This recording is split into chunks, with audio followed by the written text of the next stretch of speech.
Welcome back to KBFGear Kayak Bass Fishing Gear. Today we have in store for you a reel review, so stay tuned.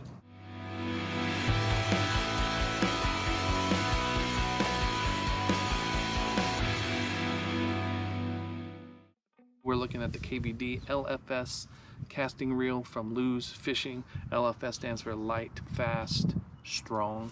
If you know KVD, Kevin Van Dam, he's arguably the best professional bass tournament angler of all time. We got a hold of this reel a few months ago. We've been putting it through the paces on the water, on the kayak, on the bass boat, from the bank, seeing how it would hold up, how it would perform, and if it was really worthy of its namesake. Kevin uses these rods and reels on his boat on the Bass Pro Tour, and they still wanted them to be accessible to your everyday angler. So I want to run down the specs on these real quick. They're available in a 6.2 to 1, 7.5 to 1, and an 8.3 to 1 gear ratios, both in left-hand retrieve and right-hand retrieve.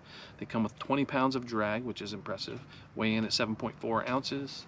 It'll hold 120 yards of 12-pound mono. It's a one-piece aluminum frame with a graphite composite side plates. Has brass gears. Their Lew's P2 Super Pinion bearing system has both internal centrifugal brakes as well as externally adjustable magnetic brakes. A spool tension knob that clicks.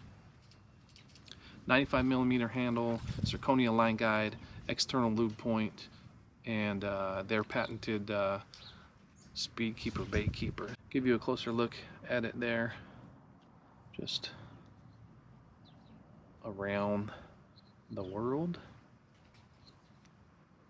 This is a 100 size reel, low profile. Feels really good in the hand. It feels really strong and sturdy. It actually feels a little bit smaller than other 100 size reels out there. I think that might be because it just sits a little bit lower on the rod. It comes in this classic KVD wine red color, which is both kind of sporty and classy.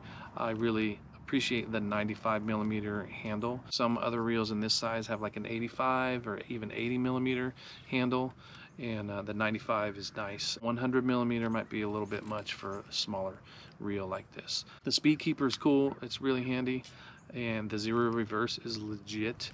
Thumb bar feels legit. There's no play in those things. The tolerances seem really tight and solid. It says it's got a strengthened brass gear. I think they kind of all say that, so I don't know. Fishing it for a while and just holding it in hand and casting it, it just feels really sturdy. It feels like it's going to hold up for some time. One of the challenges that I found is it feels like this spool is just like super fast. If you're casting lighter stuff, weightless plastics, soft jerk baits, that sort of thing, it has a tough time dealing with those lighter weights. You'll get some backlash. You really have to have all 4 centrifugal brakes on, and then the magnetic brakes almost crank down like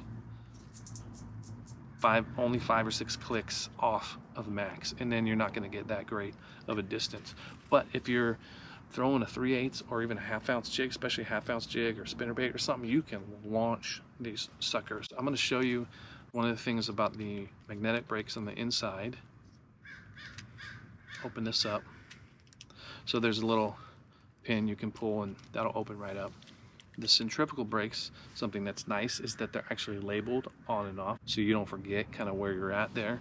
And magnetic brakes on the side plate. The drag system is really nice. It feels smooth all the way from really light. And then at 20 pounds, you can just crank that down. We fished it with 15-pound fluoro, 12-pound fluoro, 12-pound coal poly. Currently we've got 30-pound braid on it, and I'll swap out the leaders, and that's worked great. Fighting the fish, it feels really good. Like I said, that drag system just kind of does its job. The knobs feel really good. EVA foam, they're a little bit larger, a little bit thicker, and then they flare out on the outside there, so it gives you a good grip even in kind of wet conditions. This is going to be a great reel for most applications. If you're doing a lot of that light stuff, you are going to have a challenge with that. Now, we were throwing it on a GC4, a Lew's KVD GC4 7-foot medium heavy, maybe a medium rod with a little bit softer tip. Maybe that would help out a little bit. Here's the external lube port. There's just a plate there and a small screw. Loosen that screw, that'll come out. You can put some grease in there.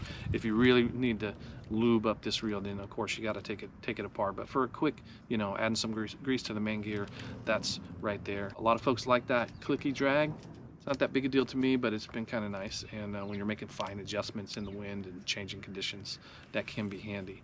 When it comes to kayak fishing, I feel like the durability of this reel is going to be an advantage. You know, on the kayak, you're moving rods and tossing them, they're getting banged up and all that sort of deal. And everything just feels really strong and tight and sturdy there. So we are giving the KVD LFS reel a go for it rating, 4 out of 5 stars. If it could handle lighter lures just a little bit better, then we would give it a little bit higher rating. 7.4 ounces. It's competitive with everybody else in that price range for an aluminum frame with graphite side plates. It reels really smoothly, and the drag star is nice. Feels like this reel is going to last a long time. So if you're a Lew's fan, you might want to pick one up, check it out. Maybe you already have. If somebody's out there that has this reel and has had a different experience with lighter lures or a similar experience, leave a comment below. Let us know if you've been fishing this reel a lot and you have a different opinion or other thoughts that you'd like to add to the discussion. That would be great. If you're thinking about picking one up to throw jigs, you know, smaller swim baits, spinner baits, crankbaits like 1/2 ounce and up, it's probably going to be a great reel for you. 140 bucks. Lew's is a dependable, reliable company. KVD's put his name on it. Got that speed keeper going on, the P2 super pinion bearing system, all that drag. Everything about this reel is on par with everybody else out there at around 140 bucks. There is that issue with some lighter lures, but other than that, we think it's probably going to perform well for a good amount of time. We have a full written review on our website, www.kbfgear.com, with maybe some other details. Find us on Instagram at KBFGear, Facebook, Twitter, etc. Please give us a like and subscribe. Follow us on social media. We got more reviews queued up for you, more articles on the website. As we're into fall and heading into winter, please be safe out there on the water and keep those lines tight. Thanks for tuning in.